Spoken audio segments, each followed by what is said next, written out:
दोस्तों, हाल ही के दिनों में 14 जुलाई के दिन 4 देशों के बीच एक वर्चुअल बैठक संपन्न हुई। इसे I2U2 की पहली बैठक के तौर पर जाना जा रहा है।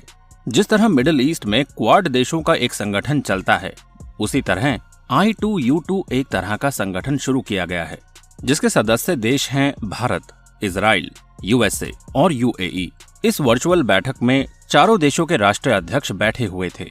अमेरिका के राष्ट्रपति जो बाइडेन, भारत के प्रधानमंत्री नरेंद्र मोदी, इजराइल के कार्यकारी प्रधानमंत्री यायर लैपिड और UAE के राष्ट्रीय अध्यक्ष इस मीटिंग में अध्यक्ष के तौर पर इजराइल के कार्यकारी प्रधानमंत्री यायर लैपिड मौजूद थे। 4 देशों के ये राष्ट्रीय अध्यक्ष एक दूसरे से अलग अलग टॉपिक पर बातचीत करते हैं। ये टॉपिक पहले से ही तय होते हैं। इन टॉपिक्स पर बातचीत करते हुए अब ये बात निकलकर सामने आ रही है कि इस बैठक में भारत को बड़ा बेनिफिट हुआ है।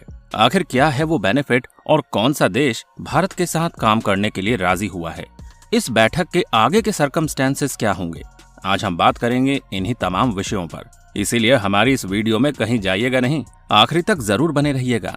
दुनिया के अलग अलग देश अपनी सुविधा और रिलेशन के अकॉर्डिंग एक दूसरे के साथ मिलते हैं, बातचीत करते हैं और एक दूसरे से संबंध स्थापित करते हैं। इन संबंधों के फलस्वरूप ही उन देशों के बीच अलग अलग तरह के समझौते होते हैं, जिससे कि उन देशों के लोगों के मध्य सहायता, व्यापार या इस तरह की चीजें पॉसिबल हो पाती है। किसी भी समझौते को फाइनली सिग्नेचर के लेवल तक पहुंचाने के लिए उसके पहले काफी होमवर्क करना होता है, जिसके बेसिस पर पूरा डेटा तैयार किया जाता है। इसी तरह इंटरनेशनल लेवल पर एक या एक से अधिक देश अपने अपने संगठन बनाते हैं और जिन मुद्दों पर वो आपस में एक दूसरे के साथ सहयोग करने के लिए राजी होते हैं, उन मुद्दों पर सहयोग भी करते हैं। और ऐसा ही एक संगठन तैयार हुआ है I2U2 के नाम से। 4 देशों का ये अंतर्राष्ट्रीय संगठन एक दूसरे के साथ सहयोग और डेवलपमेंट के लिए अग्री हुआ है। इस संगठन में 2I के तौर पर इंडिया और इजराइल है, जबकि 2U के तौर पर यूनाइटेड स्टेट्स ऑफ अमेरिका यानी कि USA और यूनाइटेड अरब अमीरात UAE है।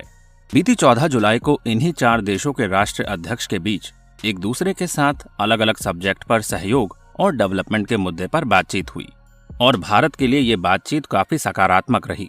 वर्चुअल प्लेटफॉर्म पर ऑर्गेनाइज हुई इस बातचीत में भारत की तरफ से प्रधानमंत्री नरेंद्र मोदी शामिल हुए। उनके कान में लगा ईयरफोन उन्हें विश्व की तमाम भाषाओं में कन्वर्सेशन को पॉसिबल बनाता है। इस बैठक में बेसिकली 6 टॉपिक पर चर्चा हुई, जिसमें energy, water, space, food security, health और ट्रांसपोर्टेशन जैसे विषयों पर बात हुई। इस बातचीत का जिक्र करते हुए भारत के प्रधानमंत्री नरेंद्र मोदी ने कहा कि इस बैठक से काफी उत्साहजनक परिणाम निकले हैं और इस बैठक में जॉइंट इन्वेस्टमेंट पर चर्चा हुई। इन सब विषयों पर बात करते हुए ये देश एक दूसरे के यहाँ इन्वेस्टमेंट करेंगे। I2 और U2 का विजन और एजेंडा बहुत ही प्रोग्रेसिव और प्रैक्टिकल है। प्रधानमंत्री नरेंद्र मोदी ने इस बैठक में बोलते हुए कहा है कि ये बैठक पहले ही दिन हमारे लिए उत्साहवर्धक साबित हुई है, क्योंकि भारत के लिए पहले ही रोड मैप तैयार किया गया है। UAE ने किया $2 बिलियन के इन्वेस्टमेंट का ऑफर। संयुक्त अरब अमीरात ने भारत में $2 बिलियन का निवेश का ऑफर दिया है। ये इन्वेस्टमेंट उन्होंने फूड प्रोसेसिंग यूनिट लगाने के लिए प्रस्तावित किया है, यानी कि UAE के इन्वेस्टमेंट पर अब भारत में फूड पार्क तैयार होने जा रहा है। फूड पार्क क्या होता है? फूड पार्क को समझने से पहले हम ग्रेन और फूड को समझने की कोशिश करें तो बेहतर होगा। किसान खेत में मेहनत करके अनाज, फल, सब्जियां, मसाले जैसी चीजें उगाता है और इन्हीं के जरिए हम फूड रेडी करते हैं। जब हमारे घरों में ये चीजें आती है तो कुकिंग जैसी दूसरी प्रोसेस के जरिए हम इनसे अलग अलग तरीके के फूड आइटम तैयार करते हैं।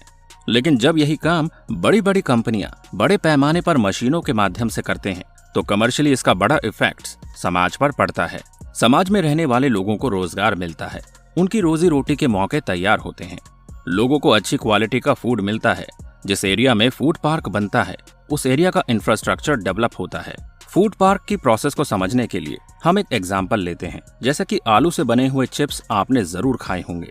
खूबसूरत पैकिंग में नजर आने वाले ये चिप्स खाने में बड़े ही टेस्टी और मजेदार होते हैं, लेकिन इनके तैयार होने की प्रोसेस बड़ी डिफरेंट होती है। जिस तरह आलू किसान के जरिए खरीदा जाता है और उसके बाद उसे बड़ी बड़ी कंपनियों में प्रोसेसिंग के लिए भेजा जाता है और फिर वो कंपनियां उस आलू से चिप्स तैयार करती है।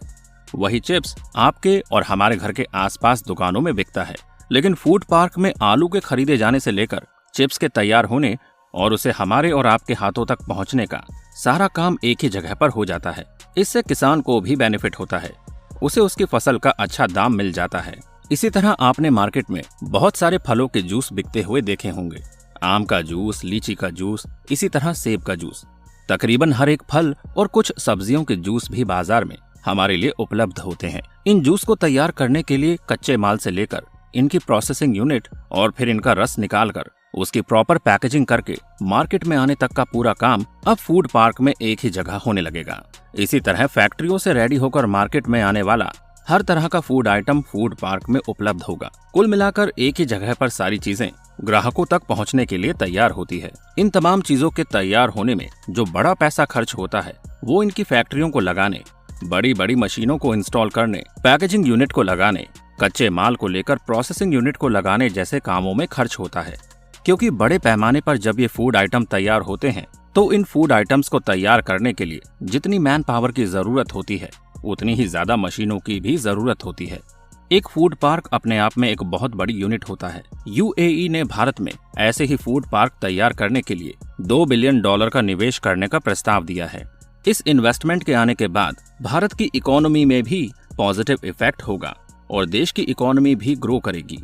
इसके बाद इस बैठक में एक दूसरा प्रस्ताव सामने आया जो भारत के पक्ष में रहा। भारत में सोलर एनर्जी और विंड एनर्जी के प्लांट लगाने पर सहमति मिली है। ये प्रस्ताव भी यूएई की तरफ से ही मिला है, जिसमें यूएई ने भारत से कहा है कि वो गुजरात में हाइब्रिड एनर्जी सोर्सेज की यूनिट को स्टैब्लिश करेंगे। विंड एनर्जी और सोलर एनर्जी से रिलेटेड ये यूनिट 300 मेगावाट बिजली के प्रोडक्शन के एम्बिशियस एम को पूरा करेंगे।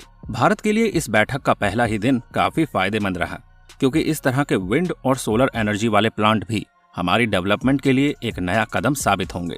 तो जिन बेसिक 6 विषयों पर इस चर्चा में बात हुई उनमें से 2 सब्जेक्ट पर भारत को बेनिफिट हुआ और उन दोनों में ही भारत को इन्वेस्टमेंट मिला है। एनर्जी के क्षेत्र में भारत का विजन है साल 2030 तक 500 billion gigawatt renewable energy source को डेवलप करना। इन देशों ने भारत के इस विजन की तारीफ की है। उन्होंने कहा कि भारत अपने विजन को लेकर काफी सीरियस है और वो लगातार इस क्षेत्र में काम करता जा रहा है। भारत की तारीफ करने के साथ साथ ये समिट भारत के लिए काफी फायदेमंद रही।